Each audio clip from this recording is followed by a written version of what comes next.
And joining us to dig through the print in greater detail is Mining Analyst Peter Major. Peter, always a pleasure and a good afternoon to you. Thank you. All right, Peter, it looks like it was better than expected. I'm keen to get your thoughts there. 3.9% year on year.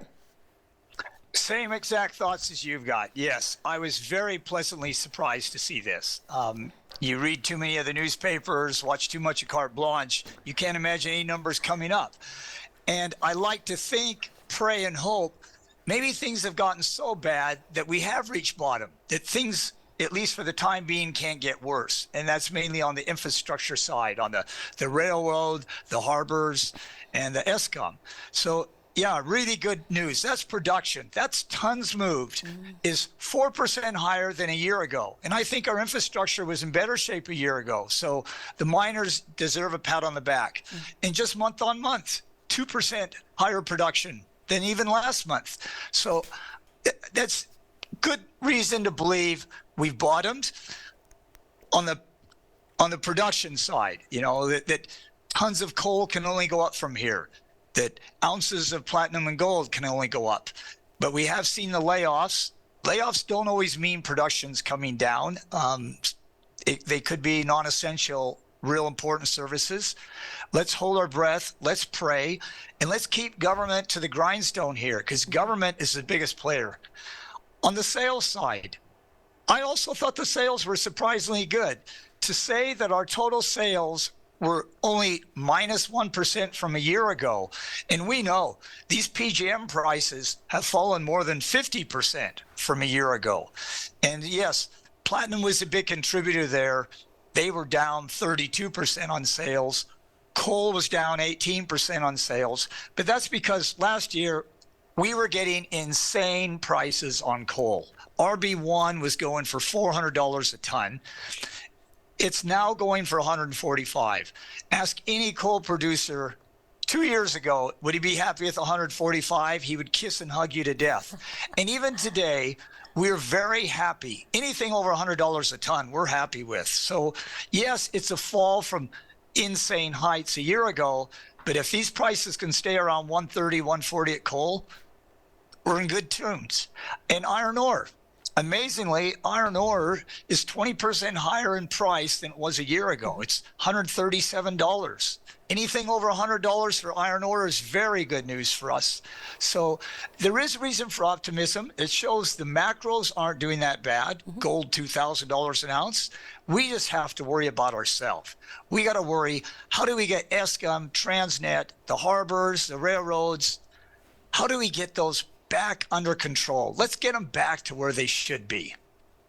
I'm also keen, Peter, to get your thoughts on PGMs there. We saw production up just under 17%, but then we see the sales there down 32%. So I'm wondering if we are seeing that supply-demand issue really persisting where PGMs are concerned. Well, we are, or we wouldn't have the fall in metal prices. So yeah, internationally, it shows there's not a shortage of the PGMs. There's definitely not a shortage of rhodium. And what happened is rhodium's all-time high for 100 years was $10,000 an ounce.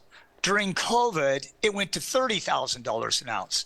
So you can imagine anybody that ever used rhodium in the glass industry, electronics, they found a substitute. They found a way of getting by without it or getting by with a lot less, because those kind of prices made it so unprofitable to keep using it. So I think those high prices did damage. Palladium. People started switching out of palladium and going into platinum, and platinum selling for 900 an ounce, 1,000 an ounce. Palladium was selling at 2,000, 3,000. So I do believe there was some kind of long-term damage from those high prices. That said, we have great deposits here. We have good miners, but they need assistance here. The union, the workers, they're going to play a role. Communities, they got to play a role, because when your revenue falls 50%, you can bet you're sustaining big losses in a lot of your operations. And those are the parts we're seeing being closed, because you can't leave your arm bleeding when the hand gets chopped off. You got to put a tourniquet on it. and save the rest of the body. And that's what they're doing. They're only retrenching as a last resort, and it's keep the rest of the people working and the company fit. Let's talk also about iron ore here. You've mentioned that we're seeing that price recovering slightly. We know the Chinese property sector is barely where it used to be. Where is this demand coming from, and what is driving that oil price to recovery? It's infrastructure. And I want to give you a good example. We've seen the horrible news about ArcelorMittal having to close the long product factory, how they're retrenching thousands of people. Why? Because South Africa isn't even using 4 million tons a year of steel, maybe 4.5. Now, we got 63 million people. Do you know how much steel Korea is using a year? 80 million tons. Korea is much smaller than us. They're probably a quarter of our size physically, and their population's 10, 15 million less.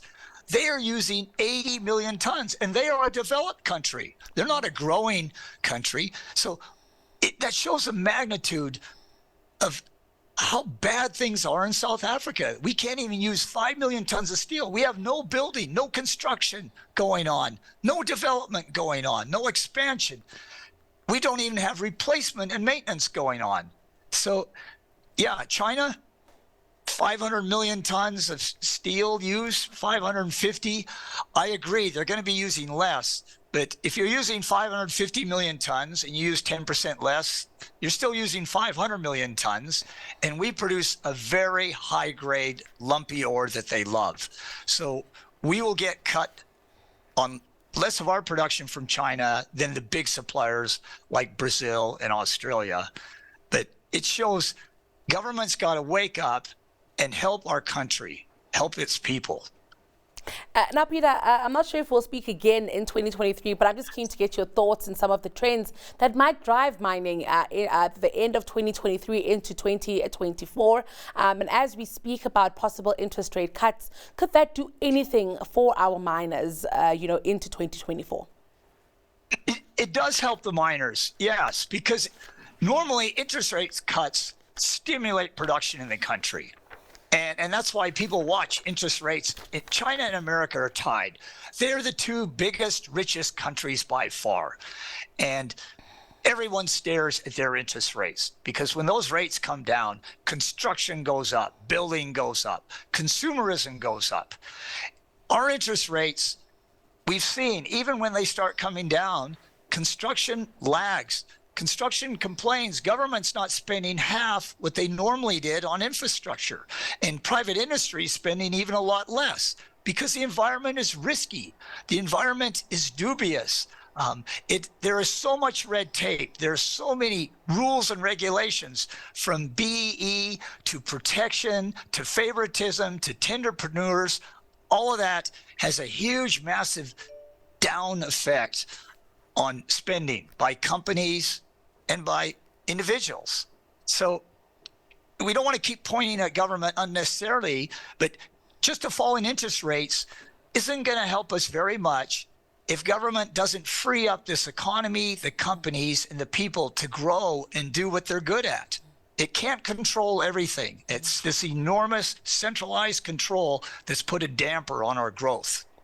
Well, Peter, that's all we have time for today. Always a pleasure hearing from you, and I'm sure we'll touch base again at some time very soon. That was mining analyst Peter Major.